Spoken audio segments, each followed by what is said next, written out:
want to record what you found, what are your conclusions, what sort of changes do you need to think about making. It's helpful to address the local barriers, immediately think about, well, what's going to stop us? Is it that we don't have the equipment to do this? Is it that we don't have a spare room, that we don't, what are we missing? Or is it an attitude issue? Have we got a problem with ourselves even saying, I always did it this way, this is how I'm going to keep doing it? What are the barriers? Because it's certainly easier to get over them if you know what they are and who is responsible for change.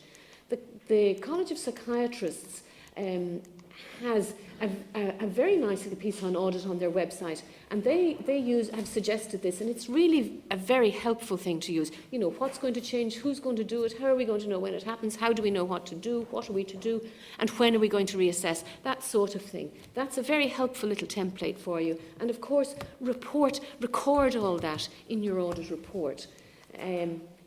Finally, or nearly finally, you know, we've got the audit cycle. We've then, as Ian has said, the change, managing the change in itself is really a challenge. You kind of think, there is a tendency to sit back, great, we've done the audit, we've got the data, but you really have another piece of work. It's almost like another project to manage the change, and you really need to maintain focus to do that.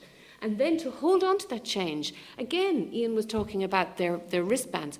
Why didn't it continue? Oh, we ran out of paper. The printer jammed. We ran out of ink. You'd be surprised the vigilance that's required when you have a lot of people whose practice you're trying to affect. And even when it's only your own, your excuse might be, I was fierce busy that day. I just was in such a hurry. I didn't have time to record that. You know, so it's hard to maintain that change. But once you think you're there, then go and re-audit again and see how you're doing.